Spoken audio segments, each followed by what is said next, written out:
Hey, Essentials families. Hi. I hope you're doing okay. I left you a video in the wrap up to kind of give you a general overview of the sentence pattern for the complex structure for interrogative purpose for the SVTIODO. So take a look at that. There's also some great tips on there for some stuff to do at home if you're at a loss for heading into second semester. But I wanted to quickly go through this. This is our 4 forms, right? We talked about units of time. You have your 3 time frames, which is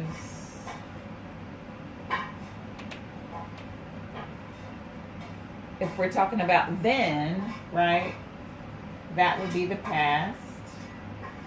If we're talking about right now, then that would be the present.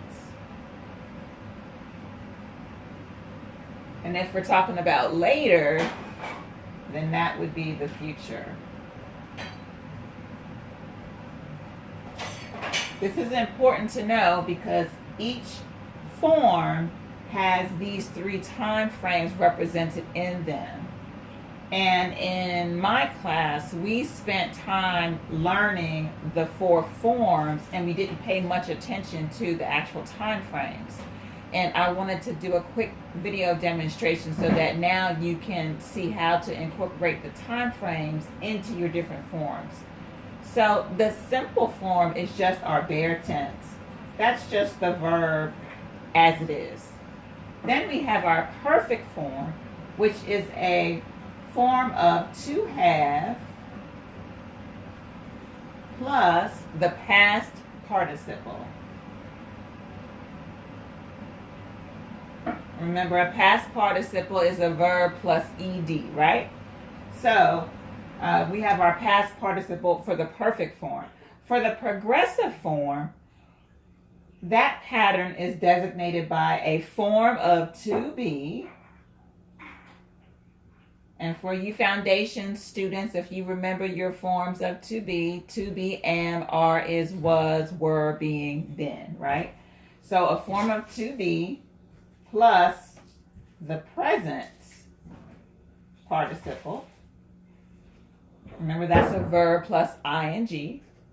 And then our perfect progressive form is a combination of our perfect form and our progressive form. So we'll have here a form of to have plus been, which is a form of to be, right? This been is constant. It never changes. The only thing that would change according to the time frame would be our form of to have. So it's to have plus been plus a present participle. Okay, and so each form has these 3 time frames in each of them.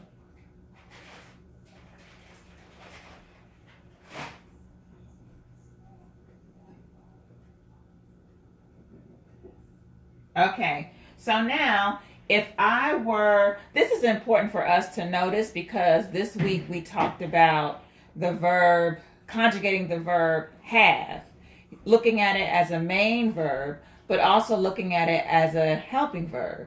And so when we're looking at it as a main verb, it's going to fall in our simple tense. So for example, it would be I'll say Inez has 2 dolls. So this would be our main verb, has, right? If we were doing it in past tense, it would be Inez had 2 dolls. And if it were in future tense or later, Inez will have 2 dolls.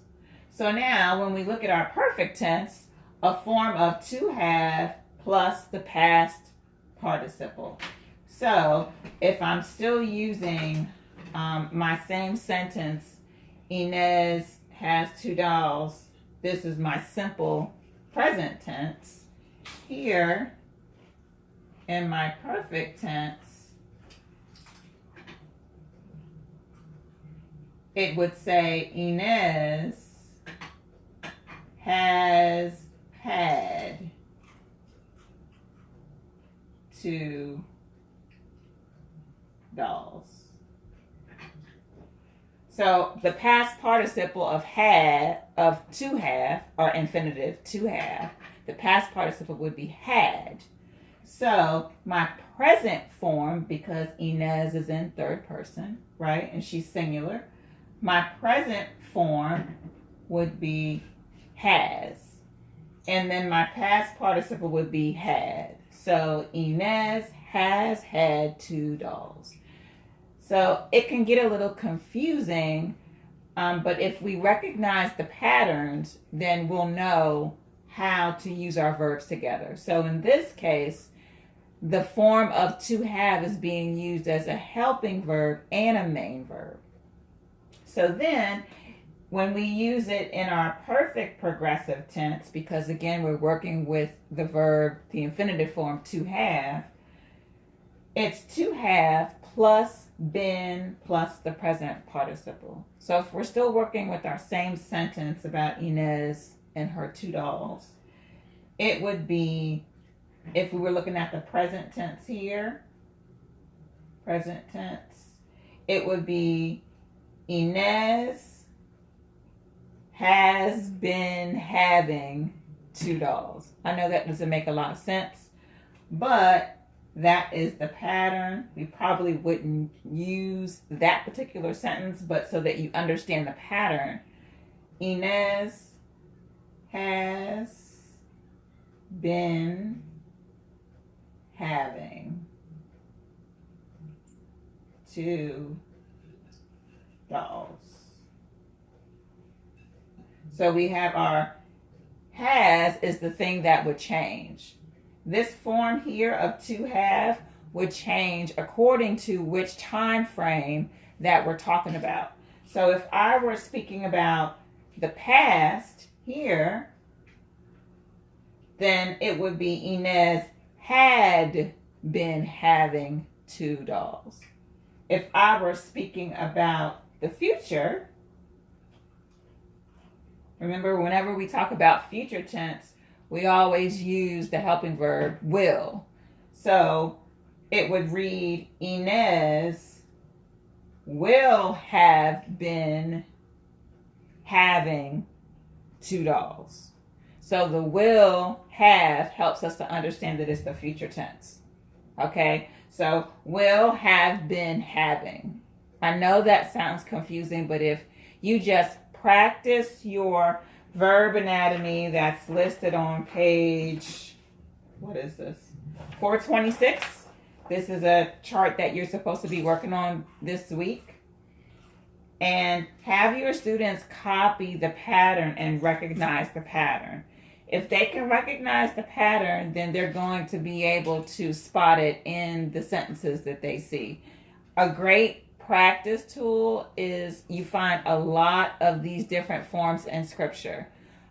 Pick a passage of scripture and see if they can look for the patterns.